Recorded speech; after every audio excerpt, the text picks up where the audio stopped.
नमस्कार दोस्तों, तो आपका स्वागत है एक नए वीडियो में। तो आइए हम यूपीएससी प्रीलिम्स परीक्षा के लिए अपनी तैयारी को तेज़ करते हैं। और आज हम इकोनॉमी के बहुत ही इम्पोर्टेंट टॉपिक जिससे लगभग हर साल प्रश्न आते हैं उनसे शुरू करते हैं। जैसे पहला प्रश्न है, देखिए, मनी मल्टीप्लायर टॉपिक से। यदि आप अपने बैंक खाते से 1 लाख रुपए नकद निकालते हैं तो अर्थव्यवस्था में तत्काल प्रभाव से कुल मुद्रा आपूर्ति पर क्या प्रभाव पड़ेगा। तो इसका आपको हमेशा ये याद रखना है कि आप अपने बैंक खाते से जितने भी रुपए निकालने पर अर्थव्यवस्था में तत्काल प्रभाव से कुछ अंतर नहीं होगा, क्योंकि आप पैसा अर्थव्यवस्था में ही एक प्रकार से है, भले आपने बैंक से निकाल लिया है। तो इसका उत्तर डी अपरिवर्तित रहेगा।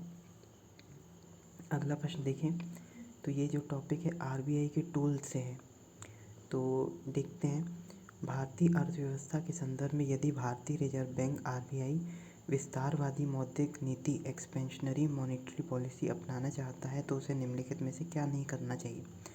तो सबसे पहले आप इससे इतना समझ जाइए, विस्तारवादी मौद्रिक नीति का मतलब क्या होता है कि वो विस्तार कर रहा है चीज़ों का, यानी वो पैसा खर्च कर रहा है, निवेश कर रहा है। जो सरकार है वो क्या कर रही है, नई नई योजनाएं शुरू कर रही है, लोगों को रोज़गार मिल रहा है, आय बढ़ रही है। तो यहाँ पर देखिए, यहाँ पूछा है वो क्या नहीं करेगा। तो सबसे पहले वैधानिक तरलता अनुपात स्टैट्यूटरी लिक्विडिटी रेशियो में कटौती करना। तो देखिए, अगर एक्सपेंशन करना है तो जो बैंक है वो लोन देंगे, लोन सस्ते कर देंगे, यानी रेट सस्ते कर देंगे, ब्याज दर कम कर देंगे। तो लिक्विडिटी रेट में कटौती करना ये बिल्कुल सही है, मतलब ये तो वो करेगा ही, तो ये हमें नहीं चुनना है, क्या नहीं करेगा वो चुनना है। दूसरा कह रहा है सीमांत स्थायी सुविधा दर को बढ़ाना। तो सीमांत स्थायी सुविधा दर जो मार्जिनल स्टैंडिंग फैसिलिटी है, मतलब बहुत अल्प समय के लिए बैंकों को ऋण देना ये होता है। तो ये दर तो आरबीआई बढ़ाएगा नहीं बल्कि इसे कम करेगा, ताकि लोगों को लोन मिल सके और बैंक जो है बैंकों को लोन मिल सके। तो यही जो है ऑप्शन है, हमारा उत्तर है। तो ऑप्शन 2 हमारा उत्तर है। तो ऑप्शन बी, ऑप्शन ए और ऑप्शन डी ही अब बच रहे हैं।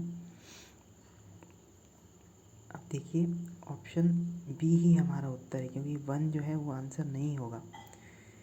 और बैंक दर और रेपो रेट में कटौती करना, तो ये तो करेगा ही, मैंने आपको बताया। तो आंसर हो गया ऑप्शन बी। अब अगला प्रश्न देखते हैं हम। तो मुद्रास्फीति और बैंकिंग से, जब आरबीआई रेपो रेट में वृद्धि करता है तो इसका अर्थव्यवस्था पर क्या प्रभाव पड़ने की संभावना होती है। तो देखिए, अभी मैंने आपको बताया कोई भी रेट अगर बढ़ाएगा यानी जो है वो लोन कम देना चाह रहा है और मनी सप्लाई भी कम हो जाएगी। तो देखिए, मुद्रा आपूर्ति बढ़ जाती लिख रहा है, तो ये नहीं होगा। बैंकों के लिए कर्ज लेना सस्ता हो जाता है, नहीं, अगर रेपो रेट कम होता है तो सस्ता होता है। उपभोग और निवेश में कमी आ सकती है जिससे मुद्रास्फीति नियंत्रित होती है, ये बिल्कुल सही है। मुद्रास्फीति नियंत्रित करने के लिए रेट बढ़ाए जाते हैं तो उपभोग और निवेश में कमी आएगी, क्योंकि जो लोन है वो महंगे हो रहे हैं, तो लोन नहीं ले पाएंगे लोग, तो निवेश कम होगा। तो यही आंसर होगा सी। अब देखते हैं हमारे कितने प्रश्न सही हो रहे हैं। जैसे पहले का आंसर मैंने आपको बताया डी, दूसरे का बताया बी और तीसरे का बताया सी।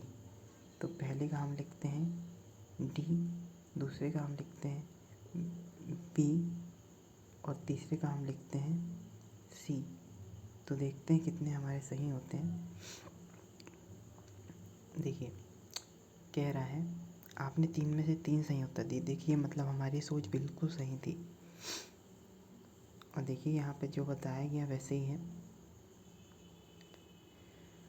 अब देखते हैं अगला प्रश्न हम पूछते हैं, अगला राउंड जिसमें एक्सटर्नल फैक्टर और मुद्रास्फीति से प्रश्न पूछे जाएंगे। अब देखते हैं, अब इसके बाद तैयार रहिए, अगला प्रश्न पूछते हैं। देखिए, अब यहाँ पूछ रहा है भारतीय सरकारी बॉन्ड यील्ड से प्रश्न है। बॉन्ड यील्ड का मतलब मैं आपको बता दूं कि जैसे कोई हम बॉन्ड खरीदते हैं तो हम पैसा जमा करते हैं, वो बॉन्ड हमें मिल जाता है कागज़। तो अब उसमें जो है वो बॉन्ड जब पूरा हो जाएगा तो हमको जो पैसा मिलेगा जो पैसा मिलेगा तो वो बॉन्ड यील्ड कहलाता है। बॉन्ड के ऊपर जो पैसा मिलेगा आपको वो बॉन्ड यील्ड के। अगर बॉन्ड का प्राइस बहुत ज़्यादा होता है तो हमको कम फ़ायदा होता है। अगर बॉन्ड बहुत सस्ता है तो उसके बाद में हमको फ़ायदा ज़्यादा हो सकता है, बॉन्ड यील्ड बढ़ सकती है, ध्यान रखना। प्रश्न है, भारतीय सरकारी बॉन्ड प्रतिफल बॉन्ड यील्ड निम्नलिखित में से किससे या किन से प्रभावित होता है। तो इसमें सबसे इम्पोर्टेंट स्टेटमेंट 2 है, भारतीय रिजर्व बैंक की कार्रवाई। तो देखिए, रिजर्व बैंक ही अक्सर बॉन्ड जारी करता है सरकार के लिए, तो उसमें हमें ध्यान रखना है कि रिजर्व बैंक की कार्रवाई से तो बॉन्ड प्रभावित होगा ही, तो 2 ऑप्शन में होगा ही। अब देखिए ऑप्शन सी एलिमिनेट हो गया। अब देखते हैं मुद्रास्फीति और अल्पकालिक ब्याज दरें। हाँ, तो ये बात बिल्कुल सही है, अगर मुद्रास्फीति बढ़ेगी तो बॉन्ड की यील्ड प्रभावित होगी, ठीक है। और अल्पकालिक ब्याज दरें भी अगर बढ़ा दी जाएंगी तो बॉन्ड पे प्रभाव पड़ेगा। 2 और 3 बिल्कुल सही है, तो ऑप्शन ए एलिमिनेट हो गया, ऑप्शन बी एलिमिनेट हो गया, ऑप्शन सी एलिमिनेट हो गया। आंसर सीधा हमारा 1 2 3 ही आएगा, भले ही हमने फर्स्ट स्टेटमेंट नहीं देखा। यही फ़ायदा है, आप सबसे पहले इम्पॉर्टेंट स्टेटमेंट जो है सबसे सरल उनको चुनिए। तो देखिए, यूनाइटेड स्टेट फेडरल रिजर्व की कार्रवाई तो बिल्कुल इससे प्रभावित होता है। यूनाइटेड स्टेट में जो फेडरल रिजर्व है, जैसे आरबीआई भारत में, तो वो जो भी काम करता है, जैसे वहाँ पे ब्याज दर बढ़ा दिया उसने, तो दुनिया भर के निवेशक जो हैं वो अपना पैसा दूसरे बैंकों से निकाल के वहाँ ले जाएंगे। बहुत से निवेशक भारत के आरबीआई से वहाँ ले जाएंगे, तो इससे क्या है, भारत में मुद्रास्फीति बढ़ जाएगी, अस्थिरता बढ़ जाएगी। तो बिल्कुल सही है, इसका आंसर ए यही होगा। अब अगला जो है डीवैल्यूएशन, मुद्रा का अवमूल्यन टॉपिक से। तो देखिए, किसी मुद्रा के अवमूल्यन डीवैल्यूएशन का अनिवार्य प्रभाव, यहाँ पूछ रहे नेसेसरी इफ़ेक्ट क्या होगा। कॉमन इफ़ेक्ट नहीं, नेसेसरी यानी होना ही होना है। तो देखिए ऑप्शन में, अब मैं आपको थोड़ा सा ये बता दूं कि मुद्रा का अवमूल्यन यानी क्या होता है। मुद्रा का अवमूल्यन यानी हमारी मुद्रा जो है डॉलर के प्रभाव में, उसका जो है $1 जैसे अभी 95 रुपये चल रहा है, तो धीरे धीरे बढ़ते जा रहा है 100 रुपये की तरफ, तो यानी मुद्रा का अवमूल्यन हो रहा है।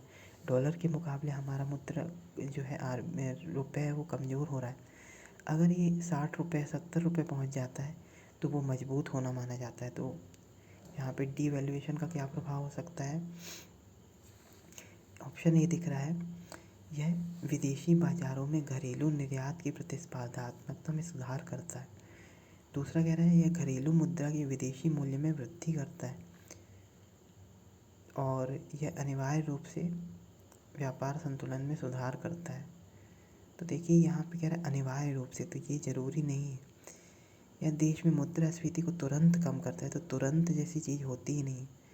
फिर कह रहा है, यह विदेशी बाज़ारों में घरेलू निर्यात की प्रतिस्पर्धात्मकता में सुधार करता है। तो इसको हम समझते हैं।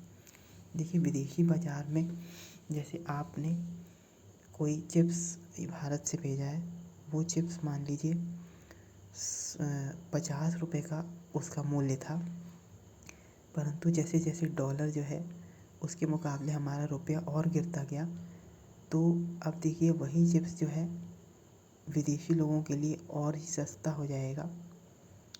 और जैसे आपको मैं और अच्छे उदाहरण से समझाता हूँ कि जैसे हमारा जो है अभी हम 100 रुपये में 1 किलोग्राम मान लीजिए शक्कर बेचते हैं,